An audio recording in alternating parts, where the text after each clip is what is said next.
Hey, hey, hey, ¿qué pasa, putisiervos? Ay, siempre quise decir eso. Hola a todos y sean bienvenidos a un nuevo video de Bastiel Erizo. El día de hoy vamos a hacer una revisión a la lista de los juegos de Crash Bandicoot, empezando por los que yo considero los peores.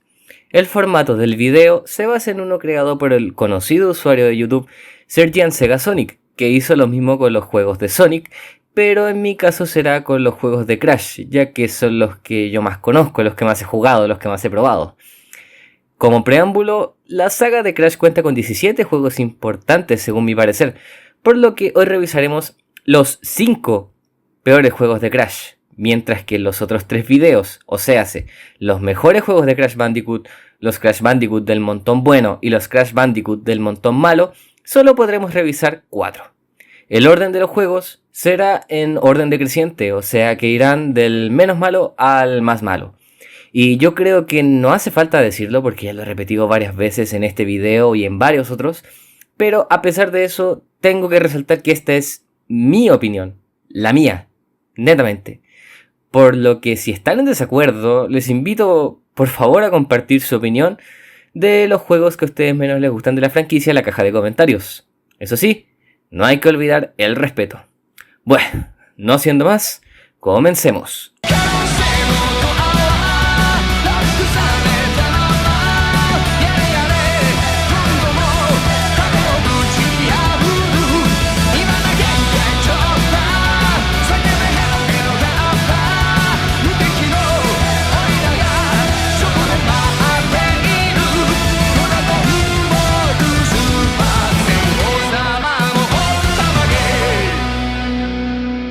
Número 5. Crash of the Titans. No creo que sorprenda esto, ya que no a muchos les gustaron los juegos del reboot de Crash Bandicoot, pero sin lugar a dudas, este no es el peor. Crash of the Titans es un juego tipo beat'em up lanzado en el año 2007 para diversas plataformas de sobremesa y portátiles, pero la versión que tomaré en cuenta para la crítica será la versión de sobremesa del juego, o sea, será más potente. No todo es malo con este juego. Para empezar, la jugabilidad, a pesar de que no es el característico plataformeo de los juegos de Crash, sigue siendo divertido. Derribar a hordas de enemigos con los combos que puedes hacer tanto con Crash como con los diversos titanes que puedes domar. Pero aún así yo creo que a más de uno y a mí nos pesa que el personaje cuando hace su movimiento icónico, es decir, el giro, se maree. Ya sé que Crash se marea desde el primer juego, de hecho, pero aquí lo considero demasiado ridículo, no lo sé ustedes. Los diseños de los titanes pueden variar entre lo bueno y lo malo, pero por lo general son aceptables, la mera verdad.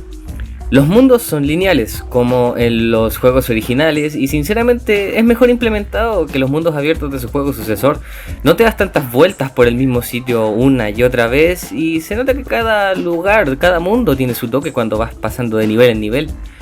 Pero por desgracia, lo malo sigue opacando las bondades de este juego.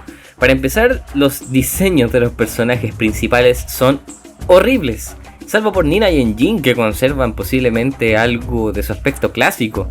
Pero en serio, Tiny Tiger pasó de ser un tigre de Tasmania mamadísimo a un tigre de Bengala X mutado. O sea, ese para mí realmente no es Tiny. Y además, Crash no se ve para nada bien con los tatuajes en los brazos. Aunque creo que la peor parte en este apartado se la llevaron las máscaras. No me importa lo que digan, esas máscaras para mí son feísimas. La personalidad de los personajes cambia demasiado, a tal punto que Tiny, un personaje fuerte e imponente, que es principalmente reconocido por su fuerza bruta, literalmente es casi como una máquina de matar, en este juego lo hicieron demasiado cobarde. No le quiero decir afeminado, pero digamos que la voz del actor en inglés como que no aporta mucho. Y Crash tiene la personalidad de un niño, o sea, literalmente parece más pequeño que su hermana Coco, cuando debería ser al revés, y un porcentaje de idiotez extra le añadieron a este personaje, que yo creo que sobra, porque Crash no es tan idiota como parece, ¿no? No sé ustedes, pero esto a mí sí me molesta bastante. La historia no es que resalte mucho realmente, y el soundtrack no es un punto tan fuerte como en entregas pasadas. Disfruté mucho de este juego en su día, pero honestamente el amor se fue perdiendo con el tiempo, y no es como que no pueda jugarlo, pero de todas formas, si fuera por voluntad propia, preferiría pasarte este juego. En palabras del mismísimo Sergi, Crash of the Titans no es un mal juego, pero sí un mal Crash Bandicoot. Número 4. Crash Bandicoot The Wrath of Cortex. Otro título que en su tiempo disfruté bastante, pero que ahora me rehúso a jugarlo la mayoría de las veces. Este juego fue la apuesta de Universal Interactive Studios junto a Traveler's Tales entre los años 2001 y 2003 para las consolas de sexta generación. Sin embargo, no salió del todo bien. Trataron de apelar a la nostalgia en vez de crear algo nuevo, ya que la jugabilidad y la estética es literalmente calcada de sus entregas predecesoras. Hablo de la trilogía original de Crash Bandicoot, no de Crash Team Racing o de Crash Bash, ojo. Pero el problema es que es tan calcado que no ofrece nada nuevo. De Crash 1 al 2 tuvimos el deslizamiento, el planchazo, un cambio gráfico que para mí fue para bien, y las gemas. De Crash 2 al 3 obtuvimos los poderes como la bazooka o la habilidad de correr, las reliquias y algo jugable. Pero del Crash 3 al 4 solo obtuvimos el poder del paso lento, que sí es útil, pero ofrece poco la mera verdad. Y de hecho, hasta para hacer una calca es a medias, ya que las físicas de Crash se sienten mucho más pesadas y extrañas. También debo mencionar que en este juego está posiblemente el modo de juego más estresante de la saga. Así es, me refiero a los juegos de la esfera. Hay gente que conozco que disfruta de este modo de juego, pero yo lo detesto, de verdad. O sea, no sé cómo alguien puede soportar caerse una y otra vez. Los modelos de los personajes no son tan agradables a la vista y además se desaprovechan mucho los jefes de los juegos pasados, solo apareciendo en un video de introducción y en niveles sin aportar mucho realmente. Sobre el diseño de niveles no es que sea malo, pero no es tan disfrutable como en antaño. La música oscila entre lo bueno y lo mediocre, lo que lo hace un punto neutro. Lo más rescatable del juego es que puedes jugar con Coco en niveles plataformeros. Y sí, sé que se parece demasiado a Crash, pero para mí fue un paso adelante. La inclusión del personaje de Crunch a la saga, las máscaras elementales a mí personalmente me parecieron una buena idea, y los niveles de jefe son bastante entretenidos, pero es la prueba de que un chiste no se cuenta de la misma forma dos veces, y que este juego no es un digno sucesor al Crash Bandicoot Warp. Por su parte, Traveler's Tales por suerte se puso las pilas después con Crash to Insanity, pero el sabor agridulce que me dejó este juego no se borrará de mi mente. Número 3. Crash Bandicoot Purple Riptos Rampage, uno de los muchos juegos portátiles de Crash al que haremos una revisión y francamente el peor de todos en mi lista. Lanzado en el año 2003 y desarrollado por Vicarious Visions para la Game Boy Advance, el juego te vendía la idea de un juego donde los universos de Spyro, el dragón y el de nuestro marsupial anaranjado iban a unirse. La premisa del juego sonaba excelente, no se los voy a negar. Dos franquicias casi hermanas de la PlayStation 1 en un mismo juego, nada podría salir mal. O al menos eso yo pensaba. Cuando pude probar el juego me llevé una decepción casi inmediata. Para empezar, no es un juego como los anteriores, o sea un plataformero en 2D. En este hay como 5 mundos por explorar, pero es solo un hub en donde tienes que acceder a varios portales para jugar minijuegos. Así es, el juego en donde Crash y Spyro se unen es en uno de minijuegos. Uno podría pensar que es como en Mario y Sonic en los Juegos Olímpicos, ya que varios personajes de ambas franquicias se unen para jugar minijuegos de deporte de las Olimpiadas. El problema es que juegas únicamente con Crash en minijuegos que en su mayoría son insufribles. No divierten tanto y el plataformeo en los hubs no es que ayude mucho, ya que no son niveles en sí, como les dije, solo sirven para entrar a los minijuegos. Los jefes son castrosos a cagar. No saben cuánto me costó vencer a Tiny Tiger en este juego. La música es bastante simplona comparándola con la de los otros juegos de Crash en la Game Boy Advance. La trama no aporta nada realmente y en ciertos puntos es demasiado ridícula. Por ejemplo, no puedo tomarme en serio el hecho de que los protagonistas de ambas franquicias se enfrenten porque Cortex y Ripto, enemigos de Crash y Spyro respectivamente, enviaron a monstruos disfrazados de Crash al mundo de Spyro y a monstruos disfrazados de Spyro al mundo de Crash. Es más, a tal punto llega la ridiculez de la trama que cuando Crash y Spyro se encuentran cara a cara para enfrentarse, pues resulta ser un minijuego en donde Crash y Spyro se lanzan molotovs. Sep, así como lo oyen. Como curiosidad, también está la versión de Spyro de este juego, pero por desgracia no resulta mejor que este. Es casi igual de malo o hasta peor, y es porque la premisa sonaba genial, pero la ejecución fue terrible. Espero que en un futuro ambas franquicias se vuelvan a unir, aunque eso sí, de una forma correcta. Número 2. Crash Mind Over Mutant. La secuela directa de Crash of the Titans y honestamente peor que la primera. Al igual que su entrega pasada, es un juego desarrollado por Radical Entertainment, de tipo beat'em up, que salió en el año 2008, también para varias consolas, pero la única versión de la que se hablará será la que salió para PC2, PSP, Wii y Xbox 360, ya que es la versión más potente y conocida del juego. Ay, ¿por dónde empezar? La jugabilidad del juego pasado se mantiene hasta este, y de hecho está un poco mejor implementada. Cuando juegas en cooperativo, a diferencia del otro juego que juegas con un Crash naranja y otro gris, en cierto punto de la historia el segundo jugador puede jugar como Coco, y el diseño de los personajes ya no es tan feo, la verdad. Crash por lo menos es más fiel al original. Eso es lo único rescatable del juego realmente. Pasando a la otra cara de la moneda, los titanes no innovan para nada. Hay algunos nuevos, pero cumplen casi las mismas funciones que titanes del juego pasado. El diseño de niveles es horrible a mi parecer, ya que tienes que darte demasiadas vueltas en un mismo mundo para avanzar en la trama, a diferencia del juego pasado que cada nivel tenía un toque que lo hacía diferente, y por más que el mundo sea abierto, me molestó que para seguir la historia tuviese que devolverme a la casa de Crash como 10 veces, era aburridísimo. La música es igual de olvidable que en Crash of the Titans y la historia es mediocre, tirada para mala. Sé que Crash no es un personaje serio, pero la trama progresa a base de chistes y referencias a otras cosas que no tienen que ver con Crash en algunos casos, por no decir la mayoría.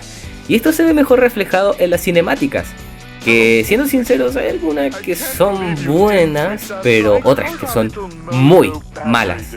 La personalidad de los personajes se flanderizó demasiado, diría yo.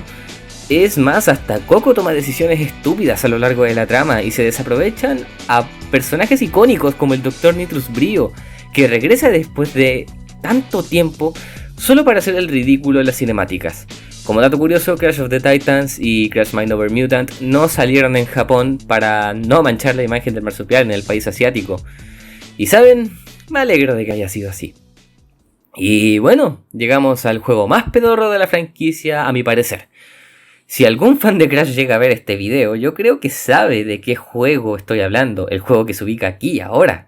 Posiblemente sea un cliché, ya que la mayoría de los tops de juegos de Crash tachan a este como el peor, pero aún así se merece su mención, ya que este juego sentó un precedente por lo malo que fue. Sin más rodeos, número 1, Crash Boom Bang. Llegamos al fondo del basurero. A diferencia de los otros juegos, que sí puedo jugar una que otra vez, este en particular no lo volveré a tocar luego de las experiencias que me dio. Desarrollado por Dimps en el año 2006 para la Nintendo DS, Crash Boom Bang es un juego al estilo party, con un tablero en el que a medida que avanzas vas completando una serie de minijuegos. La historia de este juego es extraña. Si bien no es mala, se me hizo extraño que los Bandicoots aceptaran la invitación de estos minijuegos por dinero. Por lo menos en Crash Bash, no sé, se involucraba una trama entre el bien y el mal, pero aquí es raro.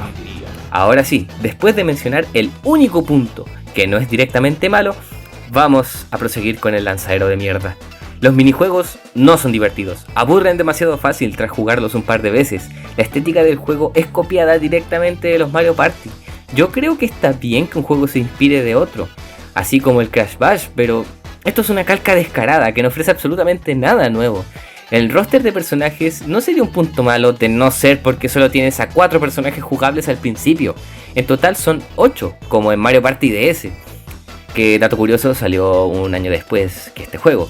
Pero no puede ser que de verdad no pueda jugar con los 8 personajes desde el comienzo. Por favor, hasta incluso en Crash Bash podía jugar con los 8 personajes desde el inicio. Sobre los personajes, me hubiese gustado ver a personajes más icónicos como Dingodile o Tiny, la verdad. Ahora, si hablamos del diseño de personajes, solo Crash luce decente, pero el resto se ve demasiado extraño, por no decir feos. A Pura y a Polar los hicieron caminar en 2 patas cuando siempre han sido cuadrúpedos. Coco y Tauna casi que parecen clones y con ropa demasiado reveladora. Esto no sería un problema para mí si no fuese porque los mismos japoneses pusieron el grito en el cielo con el aspecto de Tauna en Crash Bandicoot 1, diciendo que era demasiado revelador. La música de este juego es horrible y no se aprovechan las capacidades de la Nintendo DS en este campo. Sobre el potencial gráfico tampoco es bueno. Juegos que se habían lanzado previos a este tienen mejores gráficos aprovechando el potencial de la DS. Lo que no entiendo es que este juego fue desarrollado por japoneses. quienes prohibieron la entrada de Crash of the Titans y My Neighbor Mutant porque arruinarían la imagen de Crash, como dije anteriormente, pero permitieron la salida de este juego, que creo que hizo lo que pensaban que harían los otros dos. Y la empresa que trajo esta cosa ha hecho juegos geniales como los Sonic Advance del 1 al 3 para la Game Boy Advance y los Sonic Rush, los dos juegos para la Nintendo DS, pero por alguna razón con Crash no le salió bien. Seguramente fue por la influencia de los japoneses al desarrollar el juego, yo que sé, es probable. Como dato curioso, esta es una de las pocas ocasiones en la que estoy de acuerdo con las críticas generales diciendo que el juego es malo o que es una basura. En general, una porquería tan grande que por más que sea un cliché en los tops de los peores juegos de Crash, se merecía una mención en este video. Créanme que se la merecía. En fin, yo creo que ya podemos ir terminando el video. No fue fácil hacer esta lista, pero ya pude ir ordenando mis ideas paulatinamente, por lo que si el video recibe el suficiente apoyo, sacaré pronto los otros 3 videos que quedan de este tipo, es decir, los mejores juegos de Crash, los del montón bueno y los del montón malo. Aunque estoy casi seguro que este video no lo verá nadie y terminaré sacando los otros 3 de todas formas. Les invito a ustedes a dejar en los comentarios su lista de los peores juegos de Crash, ya que no todos tienen la misma opinión que yo. Quién sabe, en una de esas leo en los comentarios y nos ponemos a debatir sanamente o a agarrarnos a puteadas. Ahí dependerá de ustedes. Pues bien, eso sería todo. No olviden darle me gusta al video, también pásense por mi canal un rato para ver más contenido interesante y no olviden suscribirse aprovechando que es gratis. Denle me gusta a mi página de Facebook y síganme en Twitter. Bueno pues, sin nada más que decir, aquí se despide su erizo favorito del internet, Bastian Erizo. Chao chao.